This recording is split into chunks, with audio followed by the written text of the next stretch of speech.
disease I'm studying is leptospirosis. I chose this disease because, especially in Hawaii, it's kind of a feared word. Because whenever you go to field trips or outings, everyone's just like, be careful, don't go in the stream, you'll get leptospirosis. There's pigs, they spread leptospirosis. None of us actually knew what the heck it was.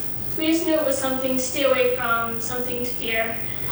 And so this presentation should give you a little bit more information about the well-known, or at least to me, disease known as leptospirosis. So pretty much what you'll find out if you're listening.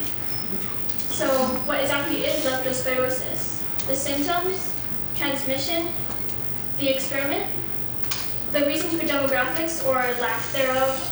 I'm just going to say now that there's a lack of demographics for leptospirosis because it's one of the most underreported diseases, simply because it's misdiagnosed a lot, because it shares so many symptoms with other diseases such as meningitis. And treatment, mortality rate, and prevention.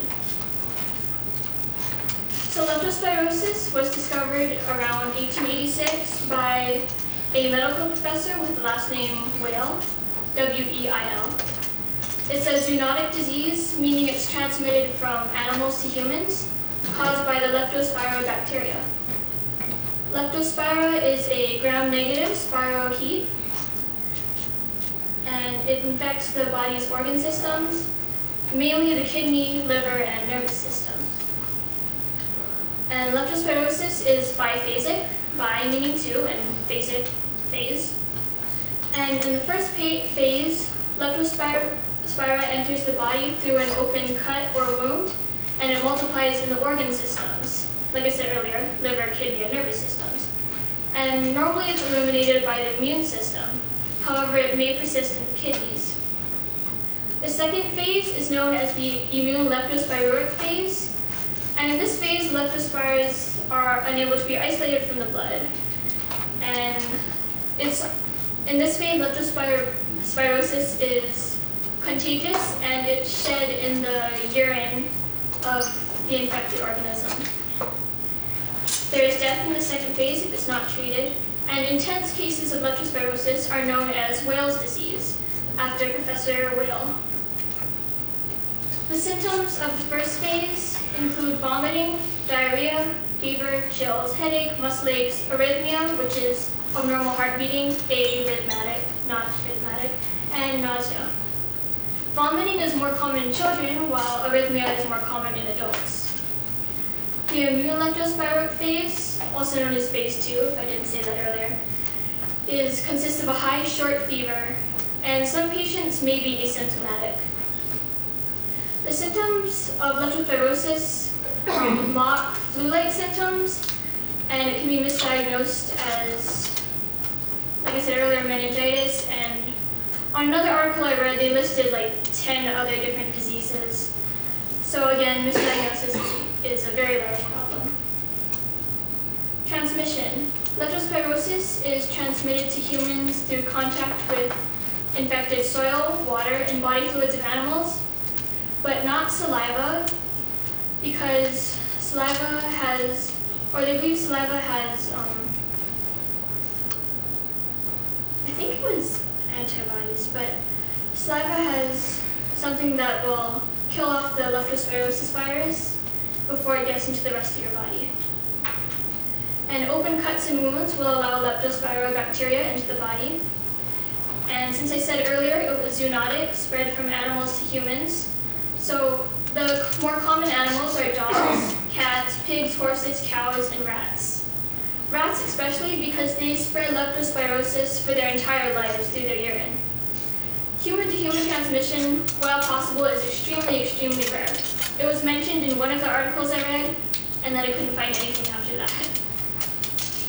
So my experiment was to study the risk factors associated with human leptospirosis. And the objective to determine the occupational and environmental risk factors in the Udupi district in India.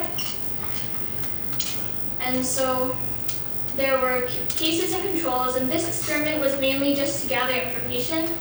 So there wasn't necessarily a hypothesis.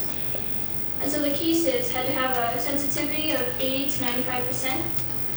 And if they migrated in or out of the district within 1 month, or if they had a history of other viral diseases such as dengue fever, they were excluded from the study. Confirmed cases with fever and jaundice, so they had to be intense leptospirosis cases, and they were included in the study. So there were 70 cases. The controls, there were 2 sex-matched controls for each case, meaning they had to be the same gender as the case. So the controls had to be disease negative. They were not allowed to have migrated in or out of the district in the past month. If they showed symptoms of leptospirosis or had a history of leptospirosis, they were also excluded. The first control was placed within a 50-meter radius of the case's house, and the second control was placed within a 50-meter radius of the first control's house. Data was collected on the cases and controls through a questionnaire, and it was translated into Kannada, which is the native language of the Udupi district. And the house of each case was visited 3 times by a health worker, and if the case didn't answer the door or didn't come and fill out the questionnaire, they were excluded from the study. The questionnaire asked about the type of job, whether it was an outdoor or indoor job, the vehicle to work, crossing water on the way to work, if they had animals at home, the type of contact with animals, presence of rodents, the type of house. So a kucha house has a thatched roof and non-cemented floor, and a mixed house has tile or asbestos as the roof and non-cemented walls. And they also asked about presence of drainage or trash within 15-meter radius of the house, and if they took a bath in a stream or river after work. So the results. Out of 70 cases, 38.6% were female and 61.4% were male. And my, inference for the reason for this is because generally males do a little bit more of the hard work and the physical work, and they have a higher risk of getting open cuts and injuries, which, again, that's how leptospirosis can be transmitted and how it can enter the body. 33% of the cases and 30% of the controls lived in a mixed house, and 25.7% of the cases had a kucha house. 96% of the cases and 89.7% of the controls used a well for drinking water. So the occupational risk factors were found to be outdoor jobs such as agriculture, masonry, having an open cut or wound, direct contact with water or mud, and agriculture, masonry, and carpentry are the jobs that were found to have high risk, and bathing in a stream or river after work. Environmental risk factors were keeping of domestic animals at home, seeing more than 5 rats per day, because like I said earlier, rats spread the disease for their entire lives, consumption of food that rats have eaten, having garbage or drainage within 15-meter radius of the house, high rainfall, contact with contaminated water or soil, and not wearing shoes outside. Treatment for leptospirosis. Leptospirosis actually doesn't have a confirmed or consistent treatment, but doxycycline and penicillin are the first, the go-tos for treatment of leptospirosis. Many experiments done show that penicillin, while common for use, does not necessarily equal recovery, and they're not quite sure why, but penicillin is used because it's supposed to help aid your immune system. Penicillin must be prescribed by a physician, and the price varies depending on the carrier. According to Google Shop, it can be anywhere from $20 to $40. And you must be treated right away, preferably before the second phase of the disease. And if you are not treated, the mortality rate for adults is 14.8%, and the mortality rate for children is only 2.8%. Adults with acute kidney injury have a mortality rate of 93.3%, and because of that, acute kidney injury is thought to be the definite predictor of death. So if you have leptospirosis and you have acute kidney injury, you're probably going to die. Most of the time you do recover, but it can take months. So risk factors for death include old age, which is about 50 years and up, and like I said earlier, acute kidney injury, liver failure, which is the reason for jaundice, oliguria, which is producing abnormally small amounts of urine, and leukocytosis, which is an abundance of white blood cells, and electrocardiographic abnormalities, and if you want to break that down, heart abnormalities, so heartbeat abnormalities. So prevention of the disease, wearing shoes or gloves during work with soil and water, identifying the risk zones such as tourist spots, lakes, rivers, streams, rodent control, again, rats, and protecting open cuts and wounds. In conclusion, leptospirosis is a biphasic disease spread through infected animals, water, and soil. Symptoms include fever, muscle aches, nausea, arrhythmia, and vomiting. Jaundice and acute kidney injury are in intense cases.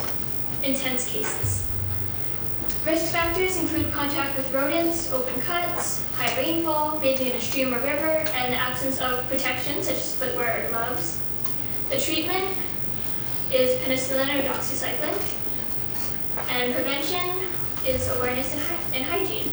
This is my bibliography, and thank you. Any questions? Jeff, raise your hand if you have a question for us. Why is the mortality rate higher in adults than in children? Because as you're an adult, I think your immune system just starts deteriorating, and so it's just like how senior citizens have, for a lot of these diseases, they have a higher risk of dying. Does that answer your question?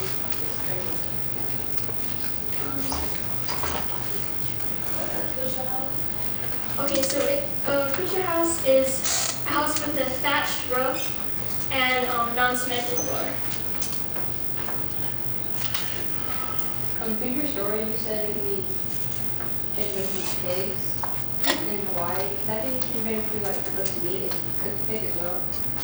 No, it's the leptospira bacteria is mainly just shed through the urine, so an infected pig would shed the bacteria, but I'm fairly sure that you can't get it through eating. If animals can get the leptospira bacteria, how does it affect them? Do they get sick? Do they die? I'm not completely sure. That's a very good question. And to answer that, I probably have to do more research on the animals and their symptoms. But as far as I can tell, I think most animals are asymptomatic. You can, however, get a vaccine for your pets, but there's obviously no vaccine for humans. Sorry, that was just a side note. Does that answer your question? Or answer the fact that I don't have an answer to your question? Okay. Jazz hands for AsLan. All right, guys.